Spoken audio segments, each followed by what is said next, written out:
जय माता की, हर हर महादेव, नमः शिवाय। पितृपक्ष चल रहे हैं और हम सब अपने घर में पितरों के लिए तर्पण करते हैं, उनका श्राद्ध करते हैं, पूजन करते हैं, पिंडदान करते हैं। अब कैसे जाने कि पितृ आपके उस क्रिया से खुश हैं या ना खुश हैं? पितृ आपके यहाँ आए हैं तो हंसी खुशी आए हैं या नाराज होके आए हैं? कुछ संकेत ऐसे मिलते हैं, आइए उनके बारे में कुछ जानकारी प्राप्त करते हैं। ये बहुत सूक्ष्म होते हैं और बहुत ध्यान से अनुभव किए जाते हैं। पर उससे पहले अगर आपने हमारे कुछ चैनल को सब्सक्राइब नहीं किया है तो आपको ये जानकारी कैसे प्राप्त होगी और आने वाली और वीडियोस के बारे में कैसे पता चलेगा? तो बेल आइकन दबाइए और कुटुंब का हिस्सा बनिए, परिवार का हिस्सा बनिए और साथ ही साथ लाइक सब्सक्राइब करना मत भूलिएगा, कमेंट अवश्य कीजिएगा। पितृपक्ष शास्त्रों में कहा गया है कि पितृ प्रसन्न है या ना प्रसन्न है, इसे जानने के लिए कुछ सूक्ष्म संकेत मिलते हैं जिन्हें हम बहुत ध्यान से अनुभव कर सकते हैं। विशेषकर यह संकेत आपके स्वप्न में, आपके वातावरण में, आपके दैनिक अनुभवों के माध्यम से मिल दिखते हैं, जो हमें पितृ दिखाते हैं, जो हमारे को अनुभव कराते हैं। पितरों के प्रसन्न होने के संकेत क्या है? स्वप्न में गाय का, हरे वृक्ष का, निर्मल जल का, मंदिर, धूप दीप का दिखाई देना। पितृ स्वप्न में प्रसन्न मुद्रा में आशीर्वाद देते हुए दिखाई दे जाएं। दूध, दही, चावल या सफेद फूल स्वप्न में आपको मिल रहे हैं, ऐसा आपको दिखाई दे जाए। पूर्वज स्नान, नए वस्त्र या प्रसन्न चेहरे के साथ दिखाई दे जाएं, यह भी आपको सूक्ष्म संकेत है कि वो प्रसन्न है।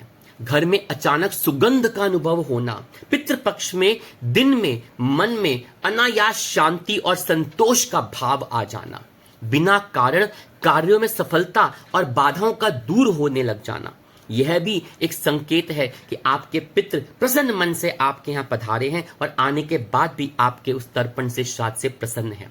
पक्षियों का, खासकर विशेषकर कौवे का और कबूतर का, आकर आपके श्राद्ध के अन्न को ग्रहण कर लेना, अगर ये संकेत आपको मिल रहे हैं और ये आपको आपके वातावरण में, आपके स्वप्न में आपको ये दिखाई दे रहे हैं, अनुभव हो रहे हैं, तो जान लीजिएगा आपके पितृ आपसे प्रसन्न है। अब पितृ अप्रसन्न है या आपसे नाराज हैं, रुष्ट हैं, तो ये कैसे जानकारी प्राप्त करें? पितृ अगर आपके जो पूर्वज हैं वो फटे पुराने कपड़ों में दिखाई दे, भूखे प्यासे दिखाई दे, बहुत दुखी मुद्रा में, खिन्न मन से दिखाई देते हैं स्वप्न में, ये एक बुरा संकेत है।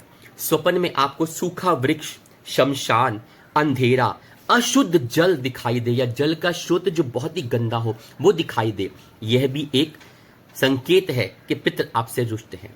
पूर्वज भोजन या जल मांगते हुए नजर आ जाए, यह शुभ संकेत नहीं होता। घर में लगातार कलह हो, रोग हो, मानसिक तनाव बढ़ने लग जाए और आर्थिक हानि होने लग जाए, यह भी एक संकेत होता है कि आपके पूर्वज, आपके पितृ आपसे रुष्ट हैं।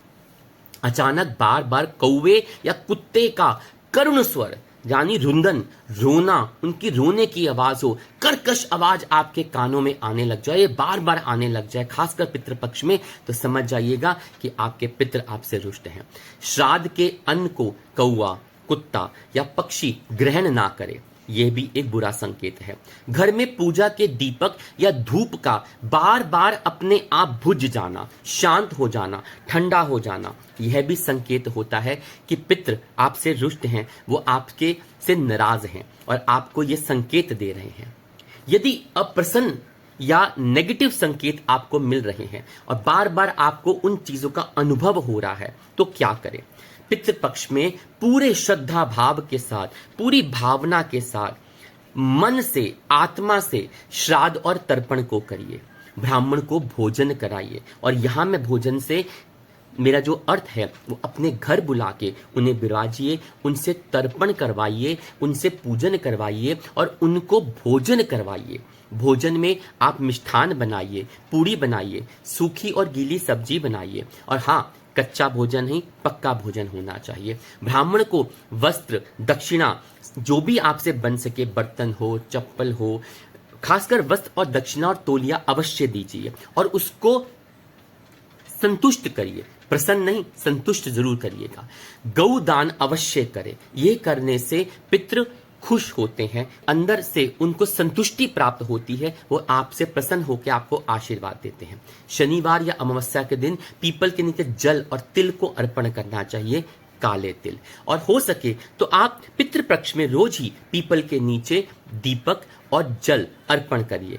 दीपक जो हो वो सरसों के तेल का हो। इसके बारे में हम वीडियो डाल चुके हैं, उसको लिंक आपको मिल जाएगा, वो सुनिएगा कि क्या महत्व है पितृपक्ष में पीपल पे जल और दीपक को चढ़ाने का और जलाने का। और हर अमावस्या पर पितरों के नाम से दीपदान करिए। यहाँ पे मैं पूरे साल, पूरे वर्ष की अमावस्याओं की बात कर रहा हूं, जो आप इससे शुरू करके और हर अमावस्या पे आप पितरों के नाम से दीपदान कीजिए और ब्राह्मण को भोज कराइए। अगर आप ये छोटे छोटे उपाय, ये छोटे छोटे जो ये कृत कर लेंगे तो आपके पितृ आपसे प्रसन्न हो जाएंगे। हो सकता है कोई भूल हो गई हो, आपसे ना हुई हो, आपसे जो पहले थे उनसे हो गई हो, तो पितृ हमसे रुष्ट हो जाते हैं। क्योंकि पितृ कुछ ना चाहें, वो अपने कुटुंब से इतना तो चाहते हैं कि हम उनके लिए तर्पण और श्राद्ध अवश्य करें, क्योंकि वही तो हमारे प्राणदाता हैं, जीवदाता हैं, जिन्हें हमें सब कुछ भरा पूरा करके दिया है, जिनसे हम उनके वंश की परंपरा को,